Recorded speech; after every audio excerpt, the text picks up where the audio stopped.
Charles says polarities. Please explain. Opposites. That's why we, to know what love is, we have to know what hate is. To know what anger and chaos is, or to know what peace is, we have to know what anger and chaos is. To know what abundance is, we have to know what scarcity is. So these are all the things the creator wants to know constantly. And so that's what we're all about. And so Well, it's interesting. that's why we go through all these things. So Actually, we I was can. explaining on Facebook yesterday. I did this post, so Andrew and we've been manifesting peace, inner peace. Mhm. Well, you don't get to manifest inner peace without releasing all the crap that stops you from achieving inner peace. So that means you have to bring up all the things from our for all the programming, childhood, even adulthood, past lives. You have to bring that up and release it. But it has to, in my experience, and maybe have a different way. um it gets triggered, and so you trigger it, it gets triggered somehow, and then you can give it back to God and say that's not for me anymore, right? um Also, you Yeah, can learn through observation, like that too. yeah. um You're there's talking about shadow work, which we I am. briefly talked about the other day. Um, Bless you. sorry. um, yeah, shadow work is all that stuff inside of you that you've been holding on to. It is also pretty much everything with your ego. Mhm. That's why when you really can get past your shadow work and release it, the key with that though is remembering that all that work that you had to do through all the rough times, like I know in my childhood, that was a lot of shadow work. That was a lot of stuff that was very dark for me to grow up around, right? I had to experience that so I could really gain an appreciation for what the light is. Same here. I mean, I Okay. went through a lot of mine as a kid. Then I went through it again, in at the age of 50, right? 48 actually. Um, and then of course I thought I was fine, and then I got married and I had to deal with that part. And so, for those of you, like, if you have a marriage that's in trouble or what have you, you know, try not to attack that person. It's, you may be triggered to do it or trained or programmed to do it, to go on to defense like I was. Um, I was just trained to go on defense. I mean, that's how that was. And I had to really shift my thinking and come from heart.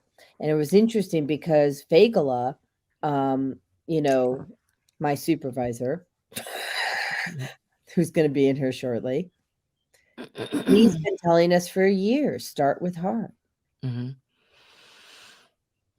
And if we start with heart and start loving on people and understanding where they're coming from, and try to pause when you get triggered. And that's the hard part. Like, how do you pause when you get triggered by something from, who knows where? And the answer is breathe. Breathing is very important. Mhm. Also, there's a lot of things that we were told, which I don't find to be true. For example, don't go to sleep when you're angry. I think that's BS.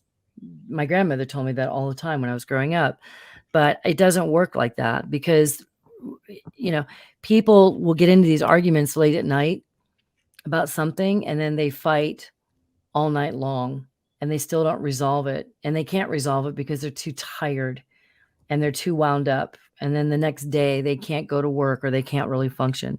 So, what I tell people is Sleep. whatever the situation is, write it down on a piece of paper, Yeah. put it beside the bed, go to sleep. And in the morning, you're going to have a whole different attitude and you can then talk about it in a rested state of mind. Well, that's huge.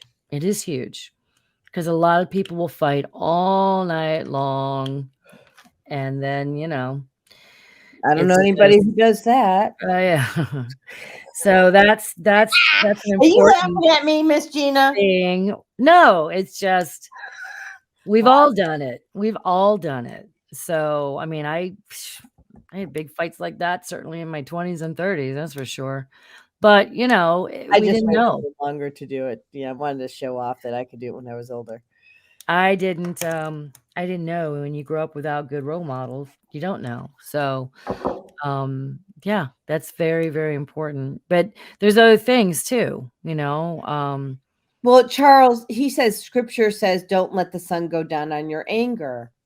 Well, you don't have to go to bed angry, but I'm going to tell you that if you're trying to resolve something when your brain's in fight or flight and you're all in this upset, you could be going on for hours. But if absolutely. you sleep on it, okay, and the script, I'm sorry, I don't always agree with everything in scripture, I don't but if either. you sleep on it, you can wake up in a state of calm, not always, but you can in more calm and maybe a different perspective so that you can heal quickly the The situation. thing Yeah, the thing is your state of mind, okay? So Mhm, we know that horses have 2 sides of their brain, like we do, mhm. flight and fight and thinking, right? So, I know if one of my guys are in flight and fight, I need to calm myself, be very calm, and see what the problem is. If I can fix it, I'll fix it. If I Mhm, cannot fix it, I'll let them go out to pasture and they'll work it out, okay?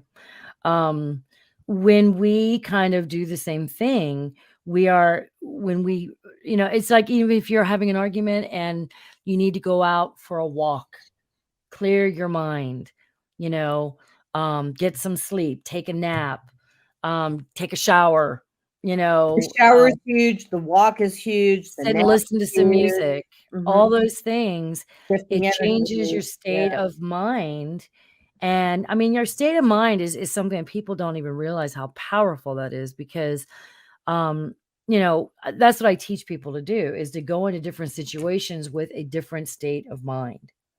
Mhm, So, if you can do that, you can find that and there's a toolbox. I had a wonderful voiceover coach when I was younger. Um, Her name was Connie Zimmett, and she did such big commercials, and she decided to become a teacher, and she used to terrify me because she either loved you or couldn't stand you, right? So, I worked with her for a while, and she actually gave us something for voiceover actors or actresses that's called the toolbox. In the toolbox, you take certain personalities with you. Those are tools that you get into that personality when you're doing a particular read of a commercial. So if I was going to do a read where I had to be a mom, I'd have to take out my mom tool, right? And then mhm. get into that state of mind. So I got to think of a great mom that I love and revere, and I would think of a mom, and then I could get in that state of mind and be like that mom, right? Yeah, So bring my mom in. it's kinda it's kinda the same thing, you're changing your state of mind, Mhm. and that's what really helps you through a lot of things. And you do that by giving it time. Yeah, exactly.